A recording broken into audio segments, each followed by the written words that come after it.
कमल जी, आज मैं आपके चैनल के माध्यम से आपके जो व्यूअर्स हैं उन तक मैं भारत के एक बड़े नामचीन राजनीतिक परिवार जिसके मुखिया माननीय लालू यादव जी हैं, उन्होंने 1990 से वो बिहार के सत्ता पर आसीन रहे। या तो लालू यादव जी या उनकी पत्नी राबड़ी देवी जी वो मुख्यमंत्री के रूप में 2005 तक बिहार में सत्तासीन थे और जनता यह समझती है कि जो उनका नेता होता है उसका नैतिक मूल्य, उसकी जो जिम्मेदारियां हैं जनता के प्रति और उसकी जो जिम्मेदारी है राज्य के प्रति, वो बिल्कुल उच्च कोटि का होना चाहिए। ऐसी मान्यता राजनीतिक जीवन में, प्रजातांत्रिक जीवन में नेताओं के स्तर का होना चाहिए, ऐसा जनता समझती है। लालू जी ने सामाजिक न्याय की जो नींव रखी बिहार के अंदर में, उस सामाजिक न्याय के आड़ में उन्होंने जो एक कुचक्र की राजनीति की बिहार के अंदर, जिसने बिहार को जंगल राज के रूप में तब्दील कर दिया और 15 साल तक बिहार में जो विकास की धारा थी वो किस तरह से रुक गई, किस तरह से रोजगार का समस्या रुक गया, किस तरह से वहाँ का डेवलपमेंट रुक गया, वहाँ जो भी इंफ्रास्ट्रक्चर थे, जो कंपनीज थे, वो सारी की सारी कंपनियां बंद हो गई। नतीजा यह हुआ कि वहाँ की जनता वहाँ के किसान बदहाली जीवन जीने के लिए मजबूर हो गए और उनका ये बदहाली 2005 तक कंटिन्यू किया। जब सत्ता परिवर्तन हुआ और जब एनडीए की सरकार माननीय नीतीश जी के नेतृत्व में आई, तो उनका पहला उद्देश्य था कि किस तरह से जंगल राज के विषाद को कम किया जाए, उसके तकलीफ को कम किया जाए और एक तरह से सुशासन का नारा देकर के उन्होंने उस जंगल राज को बहुत हद तक खत्म करने में सफलता पाई। लेकिन लालू परिवार उसके बाद भी सत्ता से बाहर निकल के भी सामाजिक न्याय का दुहाई देते रहे। सामाजिक न्याय आज के समाज में और आज के दिनों में ये बहुत अच्छी बात है कि समाज के अंतिम पायदान पर जो लोग खड़े हैं उन्हें भी विकास की धारा से जोड़ा जाए और विकास की मेन धारा से जोड़ा जाए। ये प्रयास तो सरकार की, ये प्रयास तो सारे जो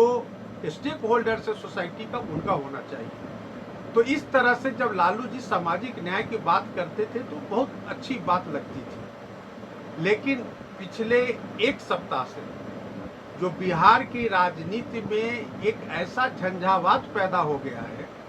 लालू जी के परिवार को लेकर के कि लालू जी के जो द्वितीय पुत्र हैं तेजस्वी यादव जी, उन्होंने जब किसी के भी व्यक्तिगत जीवन पर आक्षेप नहीं करना चाहिए, लेकिन जब वह व्यक्ति सामाजिक जीवन में हो, राजनीतिक जीवन में हो, तो ऐसा जरूर लगता है कि जो सामाजिक न्याय की जो बात कर रहा है वह जब शादी ब्याह से जुड़ा हुआ मुद्दा होता है तो उनका सामाजिक न्याय गौण कैसे हो जाता है। यादव समाज से आते हैं लालू यादव जी, लेकिन जो तेजस्वी जी की पत्नी है वो यादव समाज से तो बिल्कुल नहीं है, बल्कि वो दूसरे धर्म से है, वो आती है। तो पहला जो सामाजिक न्याय को झटका लालू यादव जी के परिवार ने या लालू यादव जी ने दिया, वो अपने दूसरे पुत्र की शादी करके और वो बता दिया। दूसरा, जब उनके बड़े पुत्र तेज प्रताप यादव की शादी यादव परिवार के बहुत ही कुलीन परिवार में, यानी कि दारोगा प्रसाद राय जो बिहार के मुख्यमंत्री हुआ करते थे कांग्रेस के और बिहार में उनकी तूती बोलती थी राजनीतिक जगत में, उनकी पौत्री यानी कि ऐश्वर्या राय जी से उनकी शादी होती है। लेकिन ऐश्वर्या राय जी जो यादव समाज से आती है, जो उनकी शादी करने के बाद ऐश्वर्या राय जी को क्या जलालत की जिंदगी लालू परिवार में जीने को मिला, वो उन्होंने अपने मुख से इसका बखान बहुत किया है। और जो समाचार पत्रों में, चैनलों पर, और यहाँ तक कि तलाक का जो पिटीशन डाला गया पटना के किसी न्यायालय में, कॉम्पिटेंट कोर्ट में, वहाँ वो तलाक का पिटीशन, जहाँ तक मेरी जानकारी है, आज तक लंबित है। लेकिन उस तलाक पिटीशन के लंबित रहने के बावजूद अब जो मीडिया में छनकर खबरें आ रही हैं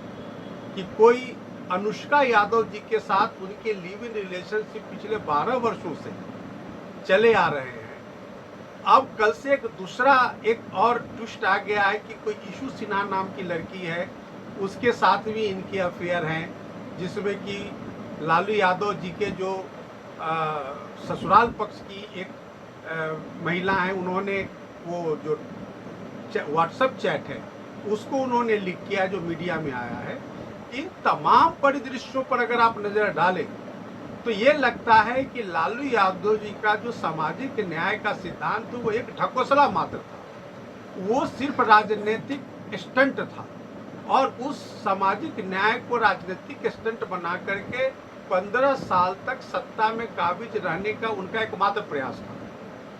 लेकिन जब प्रैक्टिकली जब उसको धरातल को उतारने की परिवार के अंदर बात आई, तो सामाजिक न्याय का वह ताना बुना किस तरह से लालू यादव और उनके परिवार ने अपने हाथ से तोड़ दिया। यादव समाज की लड़की के साथ इतनी वहशीपना और उससे शादी तोड़ने के लिए हर कवायद की जा रही है, मामला अदालत में लंबित है। इसके बावजूद नैतिकता को धता बताते हुए किस तरह से उनका प्राइवेट अफेयर्स चल रहा है। और तेज प्रताप जी मेंबर ऑफ लेजिस्लेटिव असेंबली है बिहार के, वो मंत्री भी रहे हैं, पब्लिक लाइफ में रहे हैं, वो मंत्री परिषद के सदस्य रहे हैं, और उनका अगर इस तरह का आचरण है तो वाकई ये बहुत बड़ा चिंताजनक विषय है। और मैं आपको बताऊं कि जब लालू यादव की पहली लड़की की शादी हुई तो उस वक्त मीडिया में बड़ी प्रसिद्धि से खबर आई थी कि एक गाड़ी के शोरूम को लूट लिया गया और वो तमाम गाड़ियां उनके परिवार में ले जाकर के दिया गया शादी के नाम पर। तो वो कैसी नैतिकता की बात करते हैं। तो आज भी कुछ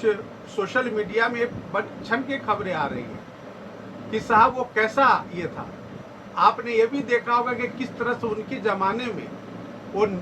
नर्तकियों से नृत्य करवाते हुए ट्रेन में नर्तकी नृत्य करते ट्रेन यात्रा करते थे। तो आप देख सकते हैं कि किस तरह से झूठा आडंबर, झूठा सामाजिक न्याय का और नैतिकता का जो आज एक ट्वीट लालू यादव जी की तरफ से आया है जिसमें नैतिकता की बातें कही गई है। तो जब आप इन सारे उदाहरणों को देखेंगे और उसको नैतिकता से जब आप जोड़ कर देखेंगे तो इसका दूर दूर तक कहीं कोई संबंध नहीं है। तो इस तरह से ये जो बहुरूपीय नेता हैं,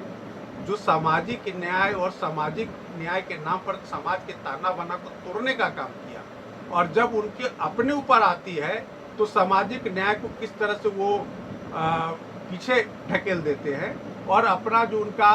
जो स्वार्थ है उसको आगे रखकर को अपना काम करते हैं। इसीलिए जनता को ऐसे नेताओं से बहुत सतर्क रहने की ज़रूरत है, बहुत सजग रहने की ज़रूरत है कि वो अपने स्वार्थ के लिए किस तरह से सामाजिक ताना बाना और सामाजिक सौहार्द को तोड़ने का काम करते आ रहे हैं। धन्यवाद।